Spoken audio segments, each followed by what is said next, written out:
தமிழ் தேசியத்துல பாரதியை முன்வைக்கிறார் சீமான். இது எப்படி நம்ம புரிஞ்சுக்கிறது? அவர்கள் யார் சம்பளம் தருகிறார்களோ அதற்கேற்ப, அந்த நன்கொடைக்கு ஏற்ப, அந்த அளவிற்கு ஏற்ப பேசக்கூடியவர்கள். அப்படிதான் சீமான். சீமானுக்கும் தமிழ் தேசியத்துக்கு எந்த தொடர்பும் கிடையாது. பாரதியின் கொள்கை வாரிசுன்றார்கள், அப்படி சொல்லியிருக்காரு இல்லையா? அப்படி வார்த்தை சொல்லியிருக்காரா?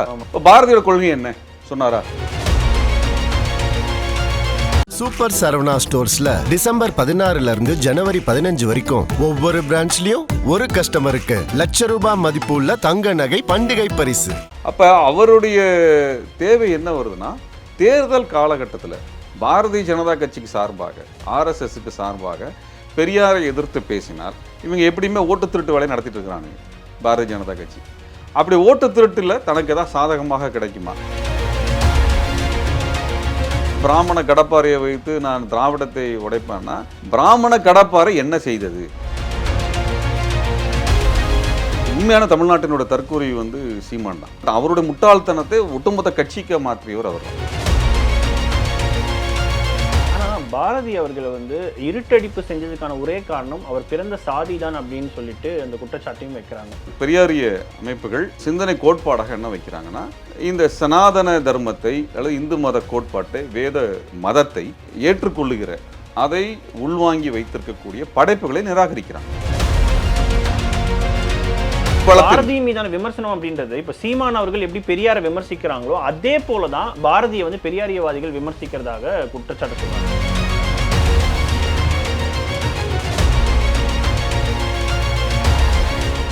மின்னம்பலம் நேயர்களுக்கு வணக்கம். நான் விஷால் பொலிவர். இன்றைய நேர்காணலில் நம்மோடு இணைந்திருக்கிறார் மே 17 இயக்கத்தின் ஒருங்கிணைப்பாளர் தோழர் திருமுருகன் காந்தி அவர்கள். வணக்கம் தோழர்.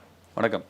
சமீபத்தில் நாம் தமிழர் கட்சியினுடைய ஒருங்கிணைப்பாளர் திரு சீமான் அவர்கள் ஒரு RSS விழாவில் பாரதியை பற்றி அந்த விழாவில் நடத்தியிருந்தாங்க. அதில் பாரதியை பற்றி நிறைய விஷயங்களும் பேசியிருந்தார். அதே போல் பெரியார் குறித்தான விமர்சனங்களையும் முன் வச்சிருந்தார். இந்த ஆண்டு தொடக்கத்திலிருந்தே சீமான் அவர்கள் பெரியார் குறித்தான நிறைய விமர்சனங்களை வச்சிருந்தார். பட் இந்த ஒரு நிகழ்ச்சியில் பாரதியினுடைய கொள்கை வாரிசுன்னா அப்படின்னு சொல்லிட்டு சீமான் அவர்கள் அதில் அறிவிச்சிருந்தார்.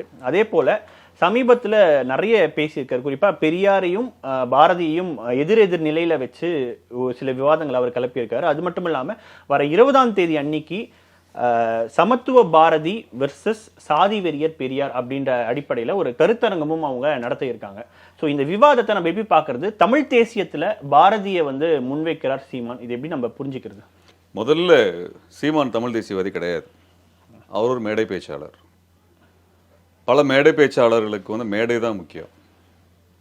யார் அழைக்கிறாங்களோ அவர்களுக்கு ஏற்ப அவர்கள் மனம் குளிர பேசுவது இந்த வாடகை பேச்சாளர்களுக்கு ஒரு வழிமுறை. அது அதனால் தன்னை யார் கூப்பிட்றாங்களோ அவர்களுக்காக பேசுகிறது. பெரியாரியவாதிகள் அழைச்ச பொழுது பெரியாரிய கருத்துக்களை பேசினார். RSSகாரர்கள் அழைக்கும் பொழுது RSSகாரர்களுக்கான கருத்துக்களை பேசுவார். பாரதிக்காக பேசுகிறேன் அப்படின்னு சொல்லி அவர் சொல்ல. பேச்சாளர்கள் அப்படி தான் பேசுவாங்க. மேடை பேச்சாளர்கள் அவங்க சம்பளத்துக்கு பேசக்கூடியவர்கள். நீங்கள் இஸ்லாமியர்கள் அழைச்சாங்கன்னா குரானை பற்றி புகழ்ந்து பேசுவார்கள். கிறிஸ்தவர்கள் அழைத்தால் அவர்கள் இயேசுவை பற்றி புகழ்ந்து பேசக்கூடிய, அவர்கள் யார் சம்பளம் தருகிறார்களோ அதற்கேற்ப, அந்த நன்கொடைக்கு ஏற்ப, அந்த அளவிற்கு ஏற்ப பேசக்கூடியவர்கள். அப்படிதான் சீமான். சீமானுக்கும் தமிழ் தேசியத்துக்கு எந்த தொடர்பும் கிடையாது. அவர் தமிழ் தேசியம்னா என்னென்னு தெரியாது அவருக்கு. தமிழ் தேசியம்னா குறித்து ஒரு ஒரு கோட்பாடு இருக்குது. அந்த இப்போ மார்க்ஸே ஒரு கோட்பாடு இருக்கிறது, உங்களுக்கு அம்பேத்கரிய கோட்பாடுகள் இருக்கிறது, பெரியாரிய கோட்பாடுகள் இருக்கிறது. இப்போ பெரியாரியத்தை நீங்கள் மறுக்கிறீங்கன்னா அந்த கோட்பாடுகளை சொல்லி அது அடிப்படையில் மறுக்கணும். அது அவருக்கு தெரியாது. ஏன்னா பெரியாரியமும் தெரியாது, கோட்பாடும் தெரியாத ஒருத்தர். இப்போ தமிழ் தேசியம் என்பது ஒரு இலக்கு.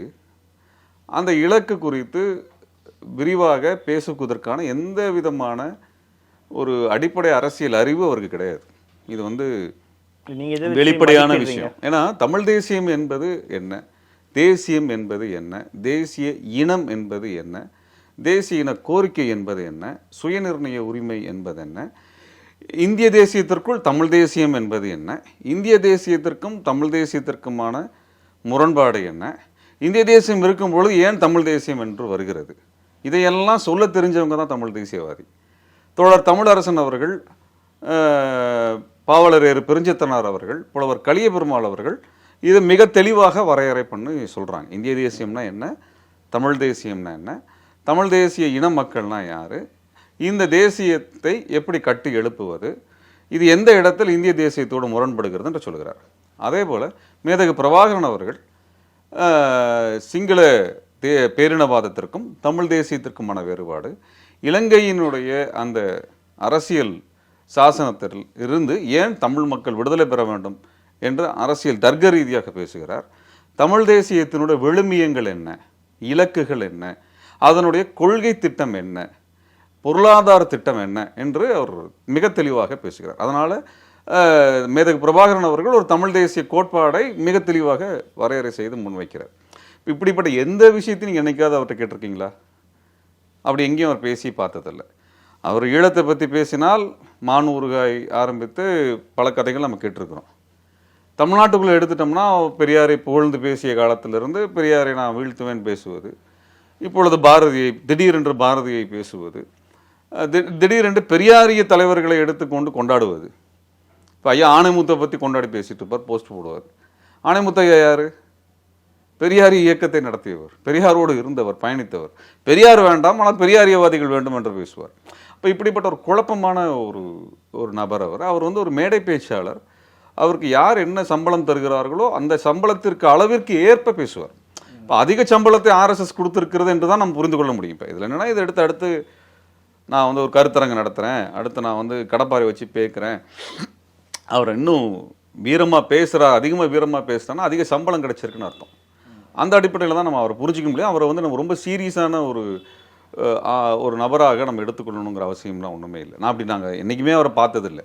உதாரணமாக வந்து மீது விசாரணை வேண்டும் என்று ஒரு தீர்மானம் வருகிறது. அந்த தீர்மானத்தை ஆதரித்து மேதகு பிரபாகரனை நான் போட்டுக்கிறேன் சொல்லி ஊர்வலம் நடத்துறாரு. இப்படிப்பட்ட ஒரு கோமாளித்தனத்தை உலகத்தில் யாருமே பண்ணியிருக்க முடியாது. அது வந்து எதிரான தீர்மானம், அந்த தீர்மானத்தை ஆதரித்து ஊர்வலம் போறாரு. ஆனால் நான் வந்து பிரபாகரனோடு இருந்தேன், ஆதரிக்கிறேன்னு வந்து பேசிட்டு பண்ணுவேன். குறிப்பா அவர் குறிப்பிடுறது என்னன்னா, பாரதியினுடைய கொள்கை வாரிசுனா அப்படின்னு சொல்றாரு. ஸோ பாரதிய தமிழ் தேசியத்தோட நம்ம வந்து தொடர்பை படுத்தி பார்க்கணுமா? பாரதியோட கொள்கை என்ன அது சொன்னாரா? பாரதியின் கொள்கை வாரிசுன்றார், அப்படி சொல்லியிருக்காரு இல்லையா? அப்படி வார்த்தை சொல்லியிருக்காரா? இப்போ பாரதியோட கொள்கை என்ன சொன்னாரா? அது தெரியாது. பாரதியோட காலகட்டம் என்ன, பாரதி எந்த அரசியலை முன் வச்சார், பாரதி என்ன கோட்பாடை நம்பினார், எந்த அரசியல் வழிமுறையை கையில் எடுத்துக்கொண்டார். ஏன்னா பாரதியோட காலகட்டத்தில் பல்வேறு வழிமுறைகள் அரசியல் வழிமுறைகள் தோன்றிய காலகட்டம், சமூக இயக்கங்கள் தோன்றிய காலகட்டம். திராவிட இயக்க மகாஜன சபை, அயோத்திதாச பண்டிதர், ரெட்டமலை சீனிவாசன் அவர்கள், இவர்கள் எடுத்து பேசிய காலகட்டம் வந்திருக்கிறது. நீதி கட்சி உருவான காலகட்டம் வந்திருக்கிறது. உங்களுக்கு தேசிய இயக்கங்கள், சுதேசிய இயக்கங்கள் உருவான காலகட்டம் வந்திருக்குது. இப்படிப்பட்ட காலகட்டத்தில் அவர் வர்றாரு. அவர் என்ன கொள்கை எடுத்து பேசினார், எதையாவது பேசினாரான்னா அப்படி எதுவுமே பேசல. அப்போ பாரதியோட கொள்கை என்ன? அவர் வந்து பாரத தேசத்தை பற்றி பேசுகிறார், தமிழ் தேசியத்தை பற்றி அவர் பேசல. சரிங்களா? அப்போ தமிழ்நாடே பைந்தமிழ் நாடுன்னு பேசியிருக்காரு இல்லைங்க. அது ஒரு பாடலாசிரியராக பல விஷயங்களை நம்ம வந்து அந்தந்த பாடலினுடைய பொருளுக்கேற்ப பல விஷயங்கள் எடுத்துக்கணும். 2 வரி 3 வரி எடுத்துட்டு, இப்போ தந்தை பெரியார் தமிழை பற்றி சொன்னார், 2 வார்த்தையை மட்டும் வரியை மட்டும் எடுத்துட்டு பேசுவாங்க. நம்ம அதே மாதிரி சீமானோட 2 வார்த்தை எடுத்து பேசுனா முழு பேச்சை கேட்டியா அப்படின்னாங்க. நீ என்ன வழிமுறை வச்சிருக்கோ அந்த வழிமுறை தான் உனக்கு பதில் சொல்ல முடியும். உனக்கு என்ன அறிவு இருக்கோ அந்த அறிவுக்கு தான் நான் பதில் சொல்ல முடியும். ஒரு ஒரு தர்க்கத்தை முன்வைக்கிறார். பாரதியினுடைய கொள்கைனா பாரதியோட கொள்கை என்னன்னு பேச சொல்லணும். அது எப்படி தமிழ் தேசியத்துக்கு பொருந்ததுன்னு அவர் வந்து பேசணும். அப்படி எதுவுமே இல்லை. அதனால தான் சொல்கிறோம், அவர் வந்து அவருக்கு ஆர்எஸ்எஸ்ஸிடம் இருந்து அதிக அளவுக்கு சம்பளம் கிடைத்திருக்கும். அதனால் சம்பளத்தை எதிர்பார்த்திருப்பார். பாதி கூலி பெற்றிருக்கலாம், மீதி கூலி பெறுவதற்காக கூவி கூவி பேசுவார். அவருடைய தன்மை அதுதான். வேற அடிப்படையில் என்னன்னா, நீங்கள் ஒரு தேர்தல் கட்சி, அவர் பெரிய புரட்சி பண்ணக்கூடிய கட்சியெல்லாம் கிடையாது. 16 வருஷமாக ஒரு புரட்சியும் பண்ணலை. அதிகபட்சமாக அவர் அதிகமாக ஆட்களை திரட்டி பெரிய போராட்டத்தை நடத்தின சம்பவம் எதுன்னு பார்த்தா, அவர் பாலியல் வழக்குக்காக அவர் ஆட்களை திரட்டி போலீஸ் ஸ்டேஷனில் போய் நின்னது தான். அதை தாண்டி வந்து பெரிய போராட்டத்தை நடத்தினதெல்லாம் ஒன்றும் நம்ம பார்க்க முடியல. அப்படிப்பட்ட மீதியெல்லாம் மற்றவங்க நடத்துகிற போராட்டத்தில் போய் பங்கெடுத்து பேசிட்டு வந்துடுவார். அதை தாண்டி அவர் செய்யக்கூடிய ஒருத்தர் அல்ல. அப்போ அவருடைய தேவை என்ன வருதுன்னா, தேர்தல் காலகட்டத்தில் பாரதிய ஜனதா கட்சிக்கு சார்பாக, ஆர்எஸ்எஸ்க்கு சார்பாக பெரியாரை எதிர்த்து பேசினால் இவங்க எப்படியுமே ஓட்டு திருட்டு வேலையை நடத்திட்டு இருக்கிறானுங்க பாரதிய ஜனதா கட்சி. அப்படி ஓட்டு திருட்டில் தனக்கு எதாவது சாதகமாக கிடைக்குமா, அல்லது அதற்கு சாதகமாக தங்களுக்கு எதாவது நகர்வுகள் கிடைக்குமா, அல்லது தான் ஓட்டு கிடைக்கிற எப்படி டெபாசிட் கிடைக்க போகிறது இல்லை, அதில் கிடைக்கிற கொஞ்சம் நஞ்ச ஓட்டையும் அவன் பிடிங்கிட்டு போயிட்டா என்ன பண்ணுறது? ஏன்னா டிடிவி தனித்து போட்டியிட்ட பொழுது அவருக்கு அந்த பிரச்சனை நடந்தது. பல இடங்களில் அவருடைய தொகுதி வேட்பாளருடைய வார்டிலே ஓட்டுலாம் விழாமல்லாம் நீக்கப்பட்டதெல்லாம் வந்து அவரே சொல்லியிருக்கிறார். அதனால் அவர் கடைசியில் பாரதிய ஜனதா கட்சியில் போய் அவர் கூட்டிட்டு வைக்கக்கூடியதெல்லாம் நம்ம வந்து பார்த்தோம். நம்ம அது மாதிரி தனக்கு எதாவது நடந்துடக்கூடாதுங்கிற ஒரு பயம்லாம் இருக்கு. அவர் அதிகாரத்தோடு தொடர்புடையவர்கள் ஆர்எஸ்எஸ்காரர். அதற்கு பாரதியை வந்து பேசி தான் அவர் வந்து அதை செய்யணுமா? அவங்க எந்த மேடை கூப்பிட்டாலும் அதை அடிக்கிற ஜால்ரா பொறுத்து தானே உங்களுக்கு. இப்போ சாவர்கரோட பேச்சை கூப்பிட்டு போய் பேசியிருப்பாரு. சரி, அவர் சொல்கிறார் நான் பாரதியை பற்றி பாகிஸ்தானில் நான் போய் பேசுவேன் அப்படின்னு சொல்கிறாரு. பாகிஸ்தான்காரன் எதுக்கு பாரதியை கூப்பிட்டு பேச போகிறான்? ஆர்எஸ்எஸ்காரன் ஏன் கூப்பிட்றான்னு முதல்ல யோசிக்கணும்ல. பாரதியை பற்றி பேசுறதுக்கு 1000 மேடை இருக்கு, ஏன் சொந்தமாக மேடையை போட்டு பேசுங்க, எவங்க வேணான்னு சொன்னா? அவர் திமுக அமைச்சாலும் நான் போவேன் அப்படின்னு தானே சொல்றாரு சீமான் அவர்கள். அதாவதுங்க அவர் வந்து அவருக்கு ரொம்ப நல்லா தெரியும், கூட மாட்டாங்க தெரியும். அவர் அதிமுக அவர் என்ன சொல்றது, என்னது எடப்பாடி ஆட்சி சிறந்த ஆட்சின்னு சொன்னாரு, அவரே கூப்பிட்டுருக்கார மேடையில் இவரை? அதுவே கூப்பிட்டது கிடையாது. ஆர்எஸ்எஸ் கூப்பிடுது அப்படின்னா ஆர்எஸ்எஸ்க்கு நெருக்கமாக இருக்கணும். நீங்கள் ஆர்எஸ்எஸ் தலைவர்களிடத்தில் யாரெல்லாம் உறவு வச்சுக்கிறாங்க? பெரிய பெரிய முதலாளிகள் போய் ஏன் போய் பார்க்குறாங்க? டாட்டாவோட முதலாளி போய் பார்த்தாரு, பெரிய HCL முதலாளி போய் பார்த்தாரு. இப்படி பல முதலாளிகள் வந்து ஆர்எஸ்எஸ் தலைவரை போய் பார்க்குறாங்க, அவர் நிகழ்ச்சிகளில் பங்கெடுக்கிறாங்க. அதனோட காரணம் என்ன? ஆர்எஸ்எஸ் வந்து இன்றைக்கி அதிகாரத்தை கையில் மறைமுகமாக இயக்கக்கூடிய ஒரு நிழல் அமைப்பு.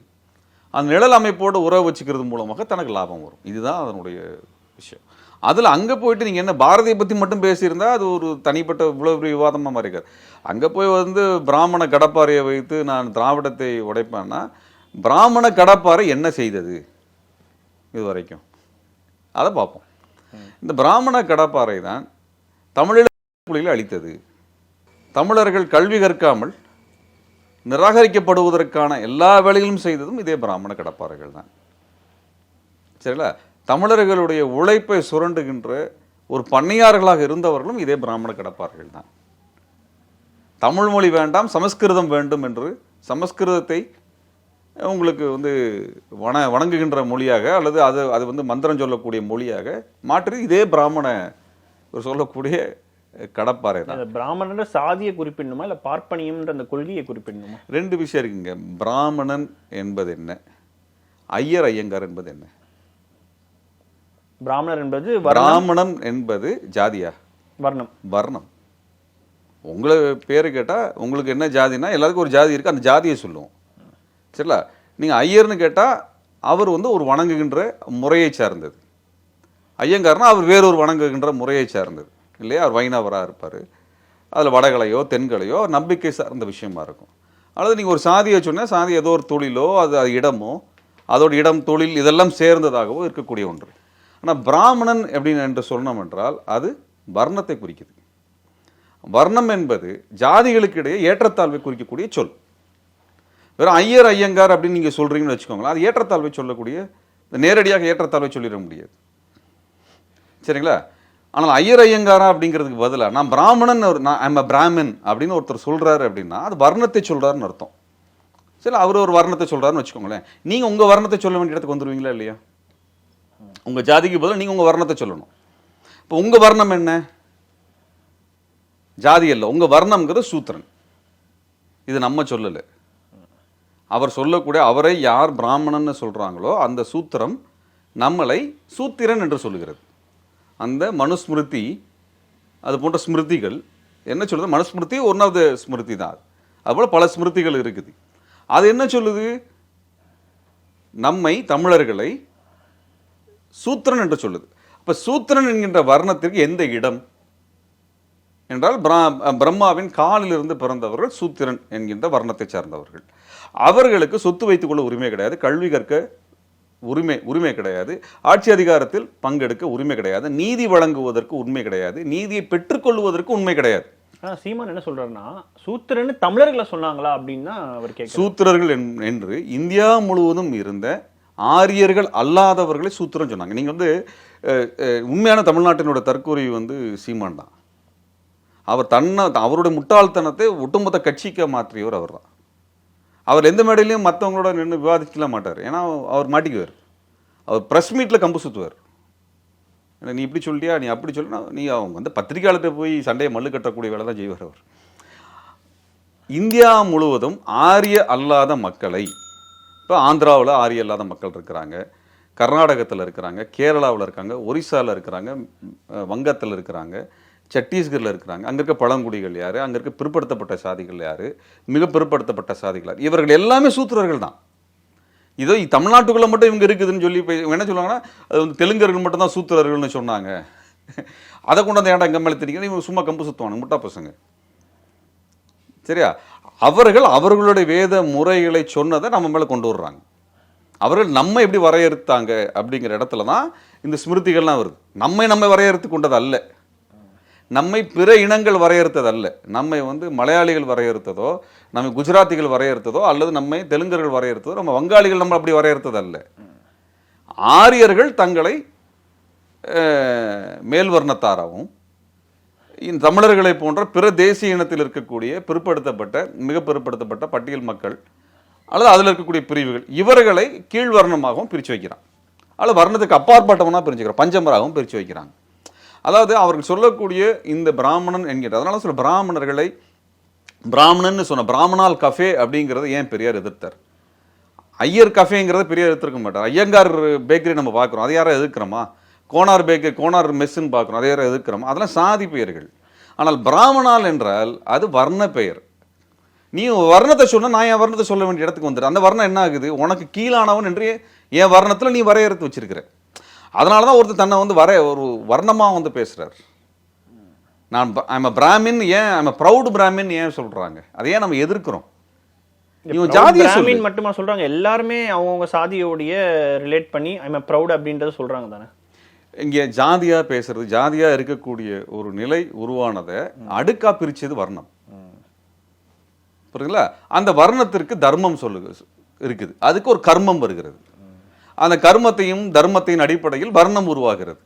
அந்த வர்ணத்திலிருந்து வர்ண பேதம் உருவாகுது. சரி, அந்த வர்ண பேதத்தில் சரி நம்மளுடைய கர்மம் என்ன?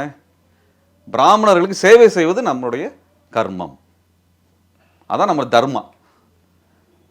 புரியுதுங்களா? அந்த கர்மத்தை செய்து அந்த தர்ம பலனின் மூலமாக நம்ம இந்த சூத்திரன் என்கிற இழிப்பிறவியிலிருந்து விடுதலை பெறலாம். அடுத்த பிறவியிலே, இந்த பிறவியிலே கிடையாது என்பதுதான் அதில் சொல்லக்கூடியது. அப்போ வர்ணம், தர்மம், கர்மம் இது எல்லாமே சேர்ந்ததான் சனாதனம். இதைத்தான் சனாதனம். ஏன் சனாதனத்தை நம்ம எதிர்க்கிறோம்? ஏன் ஆர்எஸ்எஸ் எதிர்க்கிறோம்? ஆர்எஸ்எஸ் என்ன சொல்லுதுன்னா, ஆர்எஸ்எஸ்னுடைய தலைவர் பிராமணராக பிரம்மாவின் தலையிலிருந்து பிறந்தவராக இருக்கிறார். அந்த பிரம்மாவின் தலையிலிருந்து பிறந்த ஆர்எஸ்எஸ்னுடைய தலைவருக்கு கூலி வேலை பார்க்கக்கூடிய, அடிமை வேலை பார்க்கக்கூடிய, எந்த எதிர்பார்ப்பும் இல்லாமல் வேலை செய்து தன்னுடைய பிறவி பலனை அடையக்கூடியவராக சீமான் இருக்க வேண்டும் என்று அவர் தர்மத்தை வைக்கிறார். இவர் அதை ஏற்றுக்கொண்டு போகிறார். அவ்வளவுதான் விஷயம். இவர் அதை ஏற்றுக்கொள்கிறார், வேற ஒன்றும் இல்லை. ஆனால் ஏதோ ஒரு விதத்தில் அந்த பிராமண எதிர்ப்பு அப்படின்றத வந்து தவறுன்ற ஒரு பாயிண்ட் ஆஃப் வியூவை சீமான் நீங்க முன்வைக்கிறார் இல்லையா? அதாவது சீமானுக்கு பொறுத்த வரைக்கும் ஜாதி தேவை, பிராமணன் என்கின்ற கட்டமைப்பு. நம்ம வந்து ஐயர் ஐயங்கார் என்ற ஒரு தனி நபர்களை நோக்கியான வெறுப்பை நம்ம வைக்கல. ஆனால் அவர் அதுதான் சொல்றாரு. இல்லை, அது வெறுப்பை வைக்கல. அப்படிப்பட்ட வெறுப்புனா அது வேற அர்த்தம். அப்படின்னா வந்து நான் அக்ரகாரத்துக்குள்ள நுழைய மாட்டேன், அக்ரகாரத்துக்கு பொருளை தரமாட்டேன், அக்ரகாரத்துக்காரன் என்னை தொட்டா தீட்டு, அக்ரகாரத்துக்காரன் என் கோயிலுக்குள்ளே வரக்கூடாதுன்னு நம்ம வச்சோமா? அக்ரகாரத்துக்கு பொருள் தரமாட்டேன்னு வச்சோமா? நம்ம தான் உற்பத்தி பண்ணோம். அரிசி பருப்பில் இருந்து உங்களுக்கு மரப்பொருள்கள்ல இருந்து நெய்யக்கூடிய துணி, சட்ட துணியிலிருந்து எல்லாமே யார் செஞ்சாங்க? ஐயர் ஐயங்கார் அல்லாத மற்ற ஜாதிகள் தான் செஞ்சது. அது ஏதாவது ஐயர்களை ஒதுக்கி வச்சுதா? ஐயங்காரை ஒதுக்கி வச்சுதா? யார் இவங்களை ஒதுக்கி வச்சாங்க? நம்ம வந்து அவங்களை வெறுக்கல, உன் வெறுப்பை கைவிடுறான்னு நம்ம கேட்குறோம். இவங்க எல்லாரும் என்ன பேசுறாங்கன்னா, நீங்க ஐயர்களை வெறுக்கிறீங்க, ஐயங்காரை வெறுக்கிறீங்க, நீங்க பிராமணர்களை வெறுக்கிறீங்கன்னு சொல்றேன். பிராமணன்ற வார்த்தையை ஏற்றுக்கொள்ள மாட்டோம். ஏன்னா பிராமணன்ற வார்த்தை வர்ணத்தை சொல்லுது. நீ பிராமணன் என்றால் நான் சூத்திரன் என்று ஏற்றுக்கொள்றதா மாறி போயிருது. என்கிட்ட நீ என்ன பிராமணன் சொன்னேன்னா நான் என் வர்ணத்தை தான் சொல்ல வேண்டிய இடத்துல வரும். நீ உன் ஜாதியை சொல்ல, என் ஜாதியை சொல்றேங்கிற நிலை வேறு. நீ வர்ணத்தை சொன்னா நான் என் வர்ணத்தை சொல்லணுங்கிற அடிப்படையில் ஏற்றத்தாழ்வை நீ என்ன பண்ற? நிலைநிறுத்த விரும்புற. அப்ப அவர்கள் தான் இதையெல்லாம் ஒதுக்கி வைக்கிறார்கள். பெரியாரியம் என்ன சொல்லுகிறது என்றால், அதை நீ வச்சிருக்கக்கூடிய கருத்தையை தூக்கி போட்டுட்டு நீயும் நானும் சமம் என்று சொல், நீயும் நானும் சமம் என்று சொல், அவ்வளவுதான் விஷயம் முடிஞ்சது. அது தனிப்பட்ட வெறுப்பையெல்லாம் வந்து சொல்லலை, நீயும் நானும் சமம் என்று சொல். ஆனா பாரதி அவர்களை வந்து இருட்டடிப்பு செஞ்சதுக்கான ஒரே காரணம் அவர் பிறந்த சாதி தான் அப்படின்னு சொல்லிட்டு அந்த குற்றச்சாட்டையும் வைக்கிறாங்க. இது எப்படி பார்க்குறது? அதாவதுங்க, பாரதியின் மேலே விமர்சனம் இருந்தது, விமர்சன பூர்வமாக அணுகிறார்கள். அவங்க வந்து பெரியாரிய அமைப்புகள் சிந்தனை கோட்பாடாக என்ன வைக்கிறாங்கன்னா, இந்த சனாதன தர்மத்தை அல்லது இந்து மத கோட்பாட்டை, வேத மதத்தை ஏற்றுக்கொள்ளுகிற, அதை உள்வாங்கி வைத்திருக்கக்கூடிய படைப்புகளை நிராகரிக்கிறாங்க. அதனோட மொழி செழுமையின் அடிப்படையில் அதை பார்க்கல, கருத்து என்ன சொல்லுதுங்கிற அடிப்படையில். நீங்கள் வந்து மொழி செழுமையில் அது வலிமையானதாக இருக்கலாம், போற்றக்கூடியதாக இருக்கலாம், ஆனால் உள்ளடக்க கருத்துன்னு ஒன்று இருக்கு இல்லைங்களா? மொழி வளம் ஒன்று இருக்குது, கருத்து வளம் ஒன்று இருக்குல்ல. கருத்து வளம் என்னவாக இருக்கிறது என்று தான் பெரியாரிஸ்டுகள் பார்க்குறாங்க. அது இலக்கிய நயத்தை பார்க்கவில்லை. கருத்து என்ன சொல்லுகிறது, அந்த கருத்து தான் என்னை பாதிக்கிறது. உங்கள் மொழி வளம் என்னுடைய வாழ்க்கையை பாதிப்பதில்லை, ஆனால் உங்கள் கருத்து என்னுடைய பொருளாதார வாழ்க்கையை, சமூக அந்தஸ்தை பாதிக்கிறது. அப்போ இந்த பாரதியினுடைய அந்த எழுத்துக்கள் இப்போ தாக்கத்தை அந்த அடிப்படையில் தான் பாரதி மேல விமர்சனம் வைக்கிறாங்க. இதுதான் அதில் அடிப்படை. ஆனால் பாரதிதாசனை அவங்க ஏற்றுக்கொள்கிறார்கள். பாரதி மீதான விமர்சனம் அப்படின்றது இப்ப சீமான் அவர்கள் எப்படி பெரியாரை விமர்சிக்கிறாங்களோ அதே போலதான் பாரதியை வந்து பெரியாரியவாதிகள் விமர்சிக்கிறதாக குற்றச்சாட்டு சொல்றாங்க. இல்லைங்க, பாரதி எந்த இடத்துல அவர் வந்து இந்த சார்பாக, இந்த பார்ப்பனிய சார்பாகவோ அல்லது வேத சார்பாகவோ இருக்கிறான்னு குறிப்பிட்டு அந்த அடிப்படையில் விமர்சனம் வைக்கிறாங்க. இதுதான் அதனோட அடிப்படை. நீங்க அதுல வந்து ஒரு தரப்புல முற்போக்கு கருத்து இருக்கிறது, ஒரு தரப்புல இது பிற்போக்கு கருத்து இருக்குதுன்னா ஒரு மக்கள் கிட்ட என்னன்னு சொல்லுவீங்க? இந்த பாதியை வச்சுக்கோங்க, அந்த பாதி வேண்டாம் நான் சொல்ல முடியும்? அப்படி சொல்ல முடியாது. ரெண்டாவது, பாரதியினுடைய காலகட்டம் என்பது ரொம்ப முன்னாடி போயிருது. அவர் எந்த இடத்துலையுமே வந்து பெரியாரிய கருத்தியலோடு அதை வலுப்படுத்தக்கூடிய எந்த பகுதியை நம்ம அங்க பார்க்க முடியல பெரிய அளவுக்கு. ரொம்ப முன்னாடிலாம் இல்லைங்க, இதெல்லாம் வந்து சமூக இயக்கங்கள் தோன்றுற காலகட்டம். பாரதியால் தேர்ந்தெடுத்திருக்க முடியும். நான் அதுக்குள்ள இப்ப போக விரும்பல. பாரதியால் தேர்ந்தெடுத்திருக்க பெரியார் அவர்களே 1926 தான் அவருடைய பேருக்கு பின்னாடி அந்த சாதி பட்டத்தை வந்து தொடங்குறாரு. ஆனா அதுக்கு முன்னாடியே பாரதி அவர்கள் வந்து இறந்து போயிட்டாருன்னு பொழுது இன்றைய பொருத்தப்பாடோடு அதை பார்க்க முடியும் இல்லைங்க. ஜாதி பெயரை நீக்குவது என்பது அதனுடைய வளர்ச்சி, அந்த போராட்டத்தில் ஒரு வளர்ச்சி நிலை. அதுதான் போராட்டத்தின் தொடக்கமா பேசக்கூடாது. அந்த போராட்ட தொடக்கம் எங்க வருதுன்னா, இந்த ஜாதியின் அடிப்படையில் இந்த அதிகாரம் எனக்கு சொந்தம் என்று பார்ப்பனர்கள் பேசுகின்ற பொழுது, இந்த ஜாதியின் அடிப்படையில் எனக்கு மட்டும்தான் கல்வி சொந்தம் என்று பேசுகின்ற பொழுது, இந்த ஜாதியின் அடிப்படையில் அரச மரியாதை எனக்குத்தான் சொந்தம் என்று பேசும்பொழுது அதை மறுக்கின்ற குரல் எழ ஆரம்பிக்கிறது. அதனுடைய நீட்சி போக்கில் தான் வந்து பிரதிநிதித்துவத்தை கேட்கிறார்கள். பிரதிநிதித்துவம் இல்லை என்று என்கின்ற பொழுது பிரதிநிதித்துவம் தருவதற்கான வழிமுறைகளை பார்க்கிறார்கள். அதற்கான காலகட்டம் என்ன பார்க்கும்பொழுது ஜாதியின் அடிப்படையில் எப்படி ஒருத்தர் பிரித்து பார்க்குற இடத்துல அது ஒரு வேலை திட்டமாக முன்வைக்கப்படுகிறது. ஜாதி பெயரை நீக்குவது, நாமெல்லாம் ஜாதி அற்றவர்களாக பேரை வச்சுக்கிட்டு நீ மேலே கீழன்ற முடிவு பண்ணக்கூடிய இடம்லாம் இல்லைப்பா அப்படிங்கிற இடத்த அவங்க வந்து அன்னைக்கு வந்து 100 ஆண்டுகளுக்கு முன்னாடி முடிவு செய்கிறாங்க. ஆனால் நீங்கள் பாரதியினுடைய காலகட்டத்தில் இருந்த பல்வேறு போக்குகளில் பாரதி எதை தேர்ந்தெடுத்து கொண்டாருங்கிற இடத்துல தான் நம்ம வந்து பார்க்க முடியும். அன்றைக்கு இருந்த அந்த மத வழியிலான இந்திய விடுதலை உணர்வு, சுதேசி உணர்வு, விடுதலை உணர்வு என்பதோடு சுதேசி உணர்வு என்கின்ற இடத்துல தான் தன்னை அவர் பொருத்திக் கொள்கிறார். அந்த பொருத்தப்பாடு என்பது திராவிட இயக்க கருத்தியலோடு ஏற்றுக்கொள்ள முடியாததாக இருக்கிறது. அந்த இடத்துல தான் அவங்க விமர்சிக்கிறாங்க. அந்த காலகட்டம் என்பது பல்வேறு போக்கு நிலைகள் இருக்குது. உங்களுக்கு நீங்கள் பார்த்துட்டீங்கன்னா, இது ஆர்எஸ்எஸ் வகையான இந்துத்துவ கோட்பாடுகள் என்பது முதலாளித்துவ தேச கட்டமைப்புகள் எழுகின்ற காலகட்டத்தில் இந்துத்துவ தேசத்தை உருவாக்க வேண்டும் என்ற தீவிரவாத மதவெறி அரசியலை முன்வைக்கிறாங்க. நீங்க சொல்றது சுதந்திர காலகட்டத்தில், பின்னாடி காலகட்டத்தில், அதாவது ஆர்எஸ்எஸ் இந்து மகா சபைகள் உருவாக்கக்கூடிய காலகட்டத்தில். அது இன்னும் தெளிவாக சொல்லணும்னா, உங்களுக்கு வந்து 1860 காலகட்டங்களில் கம்பெனி அரசு, கிழக்கிந்திய கம்பெனியின் ஆட்சி முடிவு பெற்று இங்கிலாந்து அரசின் ஆட்சி வருகிறது. கிழக்கிந்திய கம்பெனி ஆட்சியில் அந்த 80 ஆண்டு காலகட்டத்தில் அவங்க என்னன்னா, சமஸ்கிருத அறிஞர்களை வைத்து மனுஸ்மிருதியின் அடிப்படையில் அவர்கள் நீதி பரிபாலனை செய்கிறாங்க. அப்போ என்னன்னா, பார்ப்பன ஆட்சி முறை, பார்ப்பன சலுகைகள்லாம் இருக்குது. புரியுங்களா? அந்த இனாம் நிலம்லாம் இருக்குல்ல, இனாம் நிலத்துலலாம் வரி கிடையாது, பார்ப்பனர்கள் நிலங்களுக்கெல்லாம் வரி கிடையாதுங்கிற இடத்துல இருக்குது. அவர்களுக்கு எந்தவித பிரச்சனையும் இல்லாமல் அவர்களை கடந்த காலத்தில் எப்படி அரசர்கள் பார்த்து கொண்டார்களோ, முகலாயர்கள் எப்படி பார்த்து கொண்டார்களோ, அதற்கு முன்னாடி எப்படி பார்த்து கொண்டார்களோ அதே போல பார்த்து கொண்டாங்க. ஆனால் இங்கிலாந்து அரசினுடைய நேரடி ஆட்சி வந்து 1860 சிப்பாய் கழகத்திற்கு பின்னாடி வருது. அப்போ வருகின்ற பொழுது பல்வேறு கட்டமைப்புகள் வருது, பள்ளிக்கூட கட்டமைப்பு, நீதிமன்ற கட்டமைப்புகள், இதெல்லாம் வரும்போது சமப்படுத்தப்பட்ட ஒரே விதமான நீதி பரிபாலனம் என்று வரும் பொழுது இவர்களுக்கு பல சிக்கல்கள் வருது.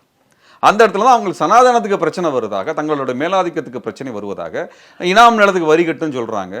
இது போன்ற பல சீர்திருத்தங்கள் எல்லாருக்கும் சமம் என்கின்ற அடிப்படையில் பிரிட்டிஷ் அரசு, கம்பெனி அரசு அல்ல, கிழக்கிந்திய கம்பெனி அல்ல, ஈஸ்ட் இந்தியா கம்பெனி அரசு அல்ல, பிரிட்டிஷ் கவர்மெண்ட் சொல்ல வரும்பொழுது தான் பார்ப்பனர்கள் இங்கிலாந்து அரசுக்கு எதிராக போராட்டத்தில் இறங்குறார்கள். அதுக்கு முன்னாடி காலகட்டத்தில் பாருங்க, 1860க்கு முன்னாடி 1740 50 காலகட்டங்கள்ல இருந்து பார்த்தீங்கன்னா கிட்டத்தட்ட 110 120 வருட காலகட்டத்தில் பார்ப்பனர் எழுச்சியே இருந்திருக்காது, ஆங்கிலேயருக்கு எதிராக இருந்திருக்காது.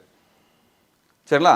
பிரிட்டிஷ் அரசியர் ஆட்சி வரும்பொழுது அது எதிர்ப்பு வருது. அதுக்கு முன்னாடி வரைக்கும் பழங்குடிகளும் பிற்படுத்தப்பட்ட சாதிகளும் சேர்ந்தவர்கள் தான் சண்டை போட்டாங்க, பட்டியல் சமூகம் இவங்கெல்லாம் தான் சண்டை போட்டாங்க பிரிட்டிஷ்க்கு எதிராக. இந்த காலகட்டத்தில் தான் பார்ப்பனர்கள் பிரிட்டிஷ் அரசுக்கு எதிராக அவங்க எழ ஆரம்பிக்கிறாங்க. அந்த எழுச்சியினுடைய காலகட்டத்திற்குள்ளாக மத ரீதியாக தங்களை வேறுபடுத்திக் கொள்ளுகின்ற போக்கு நடக்க ஆரம்பிக்கிறது. அதாவது பிரிட்டிஷ்காரங்க கிறிஸ்டியன்ஸ், நம்ம ஹிந்துஸ் அப்படின்ற அந்த இடத்துல நீங்க ஆரிய சமாஜம், பிரம்ம சமாஜங்கள் ஆரம்பிக்கிறது. இதுல இருக்கக்கூடிய உங்களுக்கு பெசன்ட் அம்மையார் உங்களுக்கு வர்றாங்க, திலகர் என்ன பேசுறாரு, கோகுல எந்த அரசியலை முன்வைக்கிறாரு, லஜபதி ராய் என்ன அரசியலை முன்வைக்கிறாரோ அதெல்லாம் பார்த்தீங்கன்னா இந்த கட்டத்துக்குள்ள வருது. சுதேசி பேசுவாங்க. அந்த சமயத்தில் பிரிட்டிஷ் அரசால் நெருக்கடிக்கு உள்ளாக்கப்பட்ட இந்திய முதலாளிகள், இங்கே இருந்த ஆளும் வர்க்கத்தை சார்ந்தவர்கள், இங்கே இருந்த பார்ப்பனர்கள், இவங்களோட ஆதிக்கம் எல்லாம் நெருக்கடிக்கு உள்ளாகுதுன்னா இவர்கள் எல்லாம் சேர்ந்து தான் சுதேசிகளை பேச ஆரம்பிக்கிறாங்க. அதில் ஒரு தரப்பு காங்கிரஸாக இருந்து கொண்டு பேரம் பேசுகிறது, காங்கிரஸில் ஒரு தரப்பு இருந்து கொண்டு பிரிட்டிஷோடு மோதுகிறது. இது இந்த சூழ்நிலைக்குள் தான் நீங்கள் இவர் இந்த அரசியலை தேர்ந்தெடுத்து நிற்கிறார். ஸோ அந்த வளர்ச்சி நிலை அதில் தான் வருது. இப்போ நீங்கள் பெசன்ட் அம்மையார் என்ன பேசுகிறாரு, மதவாத அரசியலை பேசுகிறார்.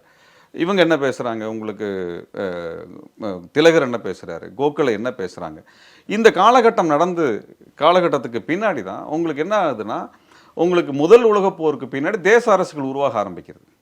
இதே காலகட்டத்தில் மாண்டேக் சேம்ஸ் போர்டு அடிப்படையில் இரட்டை ஆட்சி முறை வருகிறது. ஆட்சி முறை முதல்ல ஆட்சி பகிர்வு வருது இல்லையா, அந்த ஆட்சி பகிர்வின் வரும் பொழுது தான் என்ன விதமான ஆட்சியை நாம் எடுத்துக்கொள்வது, உருவாக்கி கொள்வது என்கின்ற சண்டை ஆரம்பிக்கும் பொழுது இந்த மிலிட்டன்ட் இந்துத்துவா அப்படிங்கிற தீவிரவாத இந்துத்துவ அரசியல் என்பது எழ ஆரம்பிக்கிறது. அதில் தான் இந்து மகாசபை, RSS போன்றவர்கள் இனிமேல் வரக்கூடிய ஆட்சி அதிகாரம் என்பது பார்ப்பனல் கையில் தான் இருக்க வேண்டும், பேஷ்வாக்கள், மராத்திய பேஷ்வாக்களினோட ஆட்சி அமைப்பு முறையை தான் அவர் முன்வைக்கிறார்கள். அது எந்த கட்சியா இருந்தாலும் சரி. அவர் கட்சியெல்லாம் ஒண்ணுமே கிடையாது இல்ல, இந்த மத நிறுவனங்கள் தானே, மத சார்பு நிறுவனங்கள் தான். இப்ப மத நிறுவனங்கள், மத சார்பு நிறுவனங்கள், ஜாதிய உயர் ஜாதி அமைப்புகள், அதனுடைய சிந்தனைகள். இங்க இருக்க கஸ்தூரங்க ஐயங்கார்ல இருந்து இவங்க எல்லாருமே தொழிலாளர் உரிமைன்னு பேசுறாங்க. ஆனா இன்னொரு புறத்தில் என்ன பண்றாங்க, சனாதனத்தை பாதுகாக்கிறாங்க. புரியுங்களா? சுதேசியாவும் இருக்கலாம், வஉசி அவர்கள் சுதேசியா போராட்டமா அவர்கள் ஆதரிப்பாங்க, ஆனா வீட்டுக்குள்ள அனுமதிக்க மாட்டேங்கிற இடம் இருக்கு இல்லையா, ரெண்டுமே இருக்கும் அவங்ககிட்ட. சனாதனவாதியாகவும் இருப்பாங்க, சுதேசியாவும் இருப்பாங்க, இடங்க வருது. இது பாரதிக்கும் பொருந்தும். ஏன்னா பாரதியின் தொழிலாளர் உரிமையை பற்றி பேசி அதுதாங்க அந்த காலகட்டத்துக்குள்ள இப்படிப்பட்ட கருத்துக்கள் எல்லாம் வர ஆரம்பிக்கும். இது எப்போ ஒரு காங்கிரடைஸ் ஆகுது, இது ஒரு வலுப்பற்ற ஒரு உறுதிப்பாடான ஒரு கருத்தாக மாற ஆரம்பிக்குதுங்கிறது பிற்காலகட்டத்தில் வளர்ச்சி நிலையை அடையக்கூடிய காலகட்டத்தில் இருக்கு. இந்த இடத்துல சமூக சீர்திருத்த கருத்துக்கள் வருது இல்லை, அயோத்திதாச பண்டிதர், ஐயா ரெட்டமலை சீனிவாசன் அவர்கள், இவர்கள் எல்லாம் வேலை செய்கிறாங்கல்ல, அதோட தன்னை இணைச்சிக்கல இல்லை. இதுதான் விமர்சன பூர்வமாக பார்க்குறேன். அப்போ நீங்கள் சமுதாய சீர்திருத்த இயக்கங்களோடு உங்களை இணைத்துக் கொள்கிறீர்களா, அல்லது பார்ப்பனர் வகைப்பட்ட தேசிய இயக்கங்களோடு உங்களை இணைத்துக் கொள்கிறீர்களா? சரிங்களா? அந்த வகையில் தான் நம்ம இந்த ஆய்வுகளை நம்ம புரிந்து கொள்ள முடியும். பாரதி இப்படி தான் புரிந்து கொள்ளக்கூடிய இடத்துல நிற்கிது. அப்போ இந்த விமர்சன போக்கு அப்படிங்கிறது நீங்கள் திலகர் வகைப்பட்ட, கோகுல வகைப்பட்ட இந்த அரசியல், இது பிற்காலத்தில் என்னவா இருக்குன்னா இந்துத்துவ அரசியலுடைய இடத்துல நிற்கிது. இப்போ பட்டேல் எடுத்துக்கலாம், சர்தார் வல்லபாய் பட்டேல் திலகருடைய என்னது வாரிசாக தான் பார்க்க முடியும். காங்கிரஸ்குள்ள இருந்து ஒரு இந்துத்துவவாதி. சரிங்களா? அப்போ இந்துத்துவ அரசியல் காங்கிரஸ்குள்ளாக எங்கிருந்து வருகிறது, அங்கிருந்து உருவாகி வருகிறது. 1880களில் உருப்பெற்று வளர்ந்து வருகிறது. 1870 80கள் உருவாகி வருது. இந்த சமயத்தில் உங்களுக்கு தேச அரசுகள் உருவாக்கக்கூடிய காலகட்டங்களும் வர ஆரம்பிக்கிறது. அதனுடைய போக்கும் இதற்குள்ளாக வருகிறது. பார்ப்பன எதிர்ப்பு அரசியலும் இதற்குள்ளாக வருது. மதவாத அரசியலில் பார்ப்பனர்கள் தான் சனாதனத்தை பாதுகாக்க வேண்டும் என்ற ஒரு அரசியலை பிரிட்டிஷ் அரசுக்கு எதிராக முன்வைக்கிறாங்க. நீங்கள் தமிழ்நாட்டில் நடந்த பாளையக்காரர்கள் புரட்சிக்கும் வடநாட்டில் நடந்த சிப்பாய் புரட்சிக்கும் வேறுபாடு என்ன சொல்லியிருக்காங்களா யாராவது? வடநாட்டில் இருந்த சிப்பாய் புரட்சி என்பது என்ன, மாட்டு கொழுப்பு, பன்றி கொழுப்பின் அடிப்படையில் மத ரீதியான சண்டையாக வெள்ளையருக்கு எதிராக நடக்கிறது. ஆனால் இங்கே நடந்த பாளையக்காரர் எழுச்சி, நீங்கள் கட்டபொம்மன், மருதுபாண்டியர், பூலித்தேவன், ஒண்டி வீரன், சுந்தரலிங்கம், தீரன் சின்னமலை, முகமது ஆசம், அந்த உங்களுக்கு திப்பு சுல்தான் இவங்கெல்லாம் எடுத்துட்டிங்கன்னா ஆதிக்கத்திற்கு எதிரான சண்டையாக, சுரண்டலுக்கு எதிரான சண்டை, வெள்ளைக்காரன் போடக்கூடிய வரிக்கு எதிராக சண்டை. அந்த இது வந்து சுரண்டலுக்கு, இங்கே வந்து ஏகாதிபத்தியத்துக்கு எதிரான சண்டை, ஏகபோகமாக எல்லாத்தையும் எடுத்துக்கிறான் வெள்ளைக்காரன். அதற்கு எதிரான ஏழை எளிய மக்களின் சண்டை தான் தமிழ்நாட்டினுடைய பாளையக்காரர் எழுச்சி. அதற்கு அடுத்து ஒரு 70 ஆண்டு காலம் 50 ஆண்டு காலம் 60 ஆண்டுகள் கழித்து வரக்கூடிய வடநாட்டின் எழுச்சி சிப்பாய் கழகம் என்பது ஒரு அரசரை, சில முகலாய அரசரை மறுபடியும் ஆட்சி அதிகாரத்துக்கு கொண்டு வரக்கூடிய ஒரு போருக்காக மத ரீதியாக தங்களை இணைத்து கொண்ட ஒரு சண்டையாக வருகிறது. அங்கே சிற்றரசர்கள் தங்கள் ஆதிக்கத்திற்காக சண்டை போடுகிறார்கள், இங்கே ஏழை எளிய மக்கள் தங்கள் ஆதிக்கத்திற்கு எதிராக சண்டை போடுகிறார்கள். ரெண்டுமே வேற வேறு. நம்மளுடைய பாரம்பரியம் வேறங்க, வடநாட்டில் அவங்க நடந்த விடுதலை போராட்ட பாரம்பரியம் என்பது வேறு. சரி, மங்கள் பாண்டே யாரு? மங்கள் பாண்டேக்கு என்ன பிரச்சனை வெள்ளைக்காரன்ட்ட? அதனால இந்த போக்குகளை பார்க்கக்கூடிய இடங்கள் வந்து வேறு, அங்கே நடந்த விஷயங்கள் வேறு. அது மத ரீதியாக இருந்து அதில் வந்து நமக்கு அது குறைச்சி மதிப்பிடவோ உதாசீனப்படுத்தவோ அல்ல. ஜான்சி ராணியோடதோ தாந்தியா தோபியாவோடதோ அல்லது பேகம் ஹஸ்ரத் மஹால், அயோத்தியை பாதுகாத்த ஹஸ்ரத் மஹாலினுடைய சண்டையோ, லக்னோவை பாதுகாத்து சண்டை விட்ட ஹஸ்ரத் மஹால் சண்டையோ நம்ம வந்து குறைத்து மதிப்பிடலாம் இல்லை. ஆனால் அதனுடைய தன்மை வந்து ஒரு நிலவுடைமை சண்டை, ஒரு சமூகத்தினுடைய சண்டையாக இருந்திருக்கு. அதே போலதான் பெரியாரியவாதிகள் பாரதியின் மீதான விமர்சனத்தின் மூலமாக ஒரு குறை மதிப்பீடு செய்யறாங்களான்ற ஒரு கேள்வியும் இருக்குல்ல. இல்லைங்க, நீங்க பாரதியை பற்றியான மதிப்பீடு தனியாக நம்ம பேசலாம். பாரதி ஒரு கோட்பாட்டாளராக நம்ம பார்க்க முடியாது, ஒரு இலக்கியவாதியாக பார்த்துக்க முடியாது. அந்த இலக்கியவாதி முன்வைக்கக்கூடிய கருத்தியல்கள் முரண்பட்ட கருத்தியல்களாக இருக்கின்றன. அந்த முரண்பாடுகள் எடுத்துக்கொள்ளும் பொழுது, மக்களிடத்தில் சொல்லும் பொழுது, இந்த முரண்பாடுகள் அடிப்படையில் விமர்சன பூர்வமாக மறுக்கிறார்கள். இப்போ கம்யூனிஸ்ட் கட்சிக்காரர்கள் வந்து பாரதியை ஏற்றுக்கொள்கிறார்கள், பாரதிதாசன் ஏன் பெரிய அளவுக்கு எடுத்துக்கல? என்ன காரணமா இருக்கும்? அவங்க தான் கேட்கணும். நீங்கள் இங்கே பெரியாரிய தோழர்கள் பாரதியை இந்தந்த புள்ளிகளில் நாங்கள் ஏற்றுக்கொள்ள மறுக்கிறோம், இந்தந்த புள்ளிகளுக்கு விமர்சனம் இருக்குன்னு வெளிப்படையாக முன்வைத்திருக்கிறார்கள், அவ்வளவுதான். ஆனால் பாரதியை நான் பார்க்கக்கூடிய காலகட்டம் என்பதை நான் வேறு புள்ளியிலிருந்து பார்க்குறேன். சார், இறுதியாக நம்ம பார்க்கும் பொழுது ஒரு பக்கம் பெரியாரியவாதிகள் வந்து சனாதன பாரதி சமத்துவ பெரியார் அப்படின்னு சொல்ற தலைப்புல ஒரு கூட்டம் நடத்துறாங்க. அதே போல சீமான் அவர்கள் வந்து சாதி வெறி பெரியார் அப்படின்னு சொல்லிட்டு அதே போல வந்து சமத்துவ பாரதின்னு சொல்லி அவங்க ஒரு கூட்டம் நடத்துறாங்க. இப்போ பாரதியாரையும் பெரியாரையும் எதிரெதிர நிற்க வேண்டிய சூழல் இருக்கா? இப்போ இந்த ரெண்டு இயக்கங்களுமே இந்த மாதிரியான ஒரு விஷயத்தை செய்யறது எப்படி புரிஞ்சுக்கிறது? இல்லைங்க, அதாவது பாரதியுடைய பற்றியான ஆய்வுகள் வைக்கலாம்.